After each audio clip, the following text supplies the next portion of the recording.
the bare minimum necessary to describe what exactly I have going on. So today I'm going to talk to you about 3 core themes, and here's the construction paper.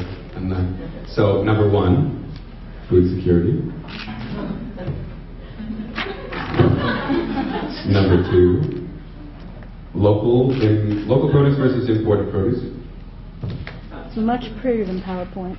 Yeah, no, this is, I love PowerPoint, but I also like construction paper and crayon. And waste, okay? So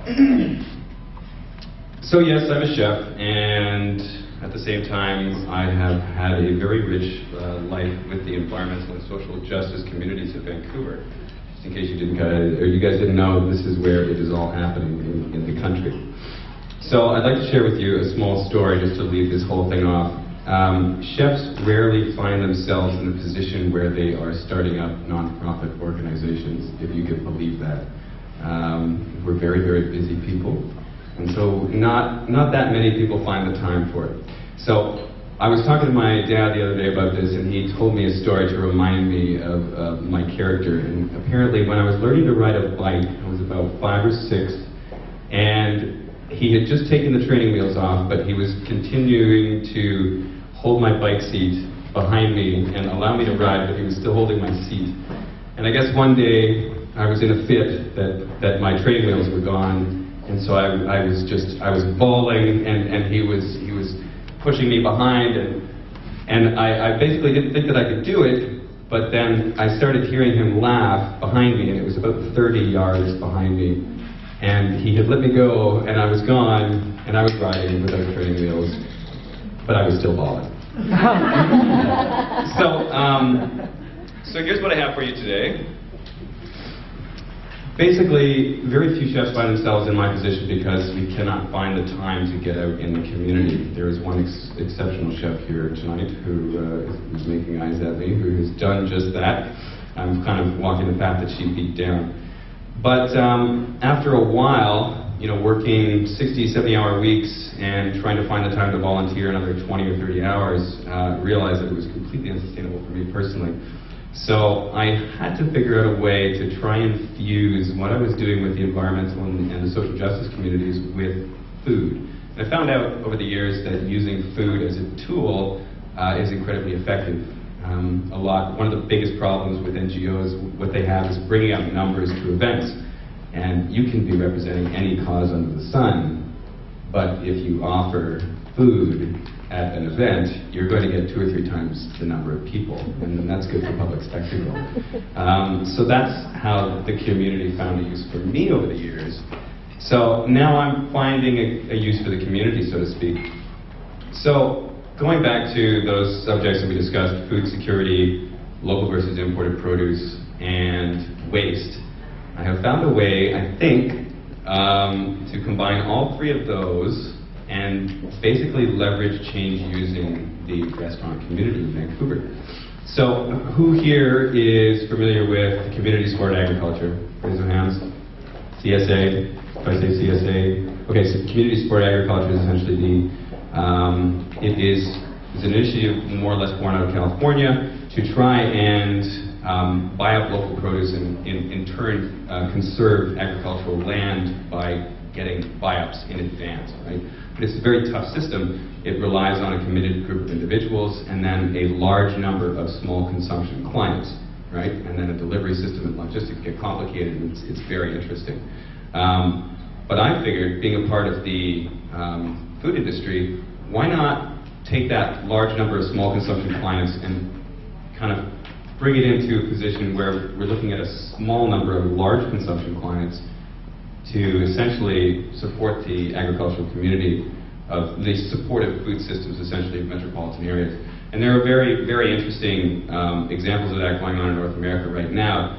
Food security, I scoffed a few years back when the UN changed the verbiage in their reports to eliminate the word hunger and throw in food security. Now, food security doesn't sound like hunger, but that said, if I were to stand in front of you today in Vancouver and talk about potential hunger issues in Vancouver, you probably wouldn't, your brains would turn off. Whereas if I'm talking about food security, it's much different.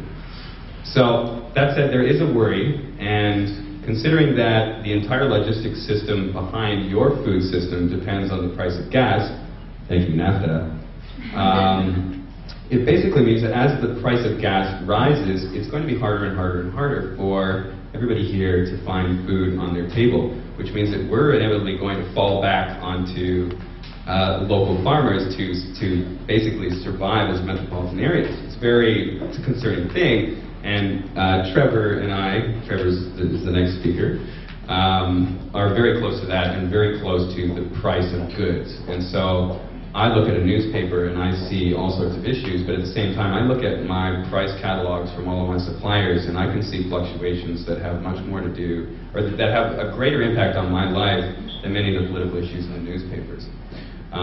So that's a big thing. So that moves us to the Tiffin project. Is anybody familiar with the Tiffin delivery system in Mumbai, India? Yes. Yes? Yes. Incredibly fascinating model, studied all over the world. It actually originated in 1880. I have some notes here. A man named please somebody correct me if you can, Mavaji Bakche. Need some help? That's okay. Afterwards, please.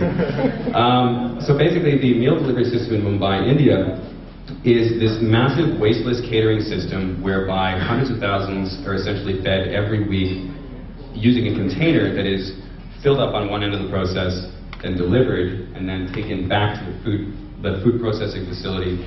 And every day it's the same thing, but it's a wasteless catering system. The overhead is next to nothing, the labor is next to nothing. It's an incredible system. But what we're really talking about is a container for food. And this is something that is incredibly old, and it is now re-emerging and being very, very important. Which brings us to our next point, which is waste. Now, I thought up this project when I was running a quaint little bistro in West Point Grey called Burgoo. It's not necessarily known for anything special other than very simple comfort food done well, but in high volume. I probably sold just under $2 million a year with that restaurant. So that basically allowed me to see that I was spending thousands of dollars a year on takeout containers. And those are it was sunk costs, so to speak. I was buying thousands of dollars of takeout containers and basically saying, here, you throw this out, like it's not, go ahead. So, and those transactions made me feel, kind of uncomfortable from an environmental standpoint. So I thought of this campaign, and over the course of the last 2 years, well, I'll skip the genesis story of the entire thing. You guys can read about that online, or you can approach me about it afterwards.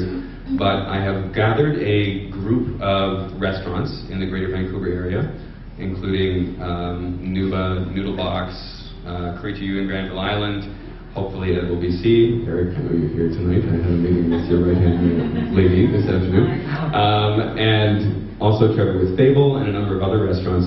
We are going to start a campaign to try and eliminate takeout waste. So I will be essentially selling a container, and I'll put that quite bluntly. That's what I'm doing. I'm selling a container, and there is a profit margin on it. And from that profit margin, I'll be taking $4, okay, and I'll be putting that into a fund. And that fund will go into problem solving to do with the current gap that exists between local produce and imported produce. One small example of that, just to tell you, a large restaurant group, I won't mention them by name, they spend about $15,000 a month on mixed greens. And they acquire those mixed greens for $7.50 a pound. So now, a comparable green sold and grown in a urban agricultural setting here in Vancouver would cost roughly $15 per pound. So that's double, okay? But being as how that is what we're going to be depending on in roughly 20 years, there has to, the development between now and then needs some sort of expediting force? Yeah. So that's essentially what I'm attempting to do with the proceeds from this project. But at the same time, it's going to serve as an educational project, not only for food service establishments, but patrons of the public. Because I sell this container, and with the container, you basically essentially have a special relationship with a large number of restaurants in the Greater Vancouver area, whereby if you bring in your container to take food to go or to pack up your own leftovers, essentially negating the necessity of a takeout container, you're entitled to an incentive. So, for instance, Noodlebox, every time you bring in one of my containers to Noodlebox, they will give you $1 off the top of your menu, or off the top of your bill.